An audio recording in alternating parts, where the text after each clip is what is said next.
नमस्कार दोस्तों। आज हम पढ़ेंगे एवरेज का पार्ट 2।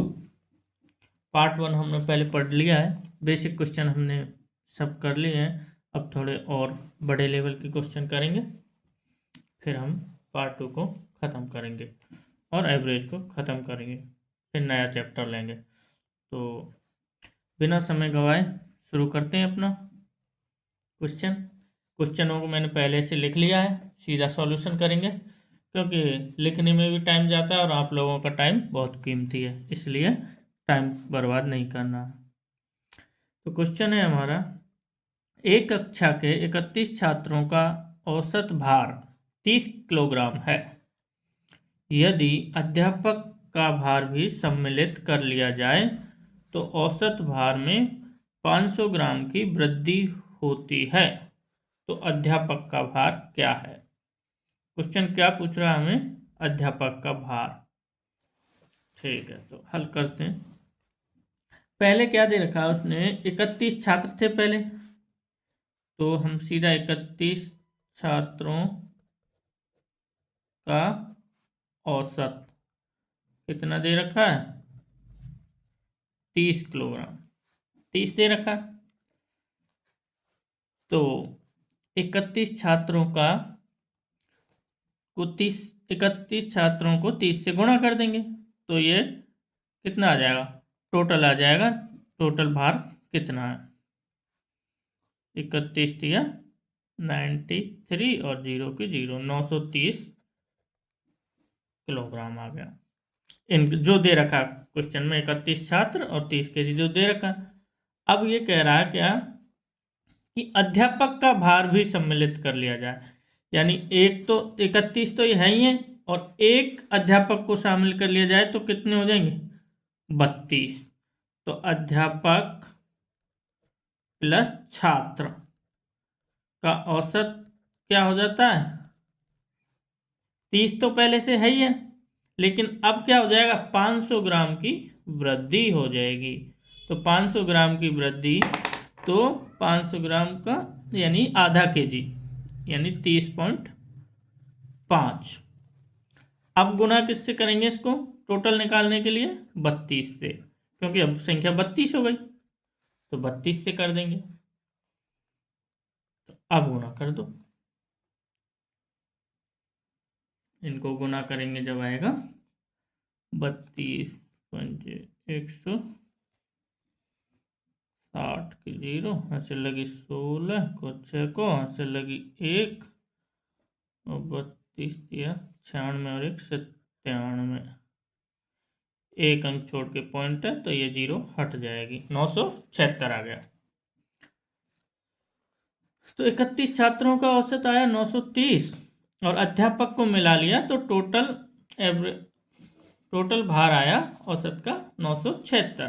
तो ये भार क्या हुआ? बढ़ गया अध्यापक का मिलाने से। तो कितना बढ़ा? तो वही हम निकालेंगे, 976 में से 930 घटा देंगे। ये पहले का छात्रों को अध्यापक की वजह से बढ़कर 976 हुआ और पहले छात्रों का 930 था, तो घटा देंगे तो क्या बच जाएगा हमारे पास? 46 किलोग्राम। आंसर यही अध्यापक का भार है। ठीक है, यानी अब अगला सवाल देखते हैं। अगला सवाल है, 50 संख्याओं का औसत 36 ज्ञात किया गया। बाद में पता चला कि एक संख्या 48 के स्थान पर 23 ले ली गई, तो शुद्ध औसत क्या होगा? यानी वही 50 संख्याओं का औसत 36 है, तो 36 को किससे गुणा करेंगे? 50 से, तो टोटल निकल आएगा संख्याओं का योग। तो कितना होगा? 0, 5 एक 30 की 0 से लगी 1, 5 1 यहाँ से लगी 3, 5 1 15 और 3 18, 1800। अब वो कह रहा है कि एक संख्या इनमें इन जो 50 ये जो 50 संख्या हैं इनमें एक संख्या 48 लेनी थी, उसकी जगह हमने क्या ले लिया, 23। तो कितना कम लिया, 48 में से 50 माइनस करेंगे तो 25 कम लिया, यानी 25 कम लिया जब औसत आया हमारा 36। और यदि हम 48 ही लेते तो क्या शुद्ध औसत आता हमारा। तो कितना कम लिया हमने, 25, तो 25 इसमें और जोड़ दो, क्या हो जाएगा 1825। अब इसका औसत निकाल दो। औसत निकालने के क्या करेंगे, 50 से भाग दे देंगे। 50 से भाग देंगे तो कितना आएगा, ये आ जाएगा 36.5 आंसर आ गया। इसमें कुछ नहीं है, बस 36 औसत उसने दे रखा है, लेकिन वो कह रहा है कि 23 ले ली उन्होंने गलती से एक संख्या, लेकिन उसकी जगह लेनी क्या थी उनको, 48। तो कितने कम ले लिए उन्होंने, 25। तो 25 जोड़ के फिर से औसत निकाल दो, आंसर आ जाएगा। अब अगला सवाल देखते हैं।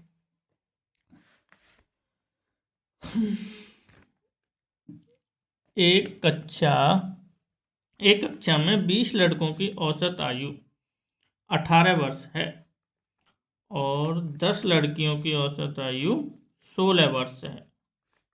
तो सभी विद्यार्थियों की औसत आयु ज्ञात कीजिए। तो वही है, दिख रहा है कि नहीं, हाँ आगे कर लेता हूँ। यानी ये एक कक्षा है, थोड़ा सा समझा देता हूँ। इसमें 20 लड़के हैं, इनकी औसत आयु है 18 वर्ष, और इसमें है 10 लड़कियां हैं, इनकी औसत आयु है 16 वर्ष।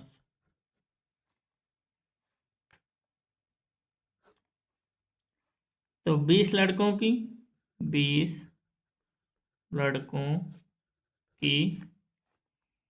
औसत आयु बराबर 18, तो गुणा से 20 से कर देंगे तो इसका क्या आ जाएगा, योग आ जाएगा, 18 दूना 36, 360। यानी लड़कों की पूरी आयु का योग 360 हुआ। तो अब लड़कियों की, 10 लड़कियों की औसत आयु बराबर कितनी देर के, 16। 16 16 को गुणा किससे करेंगे, 10 से, कितना आ जाएगा, 160। अब वो क्या पूछ रहा है, तो 16 वर्ष है तो सभी विद्यार्थियों की औसत आयु ज्ञात कीजिए।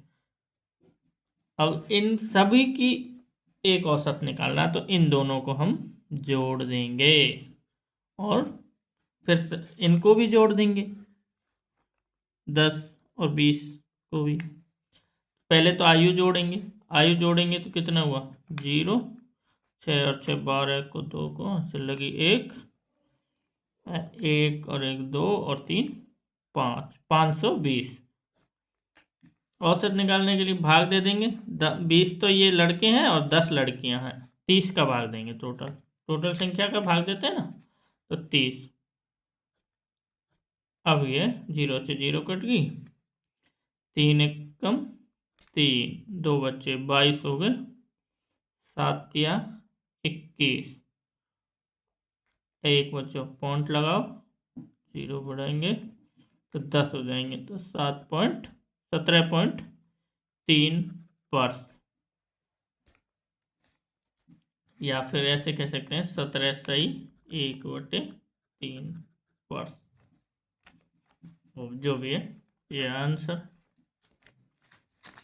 ये होगा। और सवाल देखते हैं, समझ में तो आ रहा होगा आप लोगों को। तो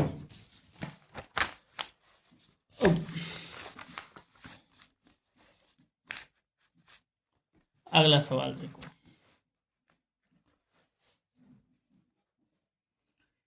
एक व्यक्ति कार द्वारा ए से नगर बी तक 70 किलोमीटर प्रति आवर की औसत चाल से जाता है और 30 किलोमीटर प्रति आवर की गति से वापस लौटता है, तो पूरी यात्रा का औसत चाल ज्ञात कीजिए। माना कि ये ए नगर है और ये बी नगर है।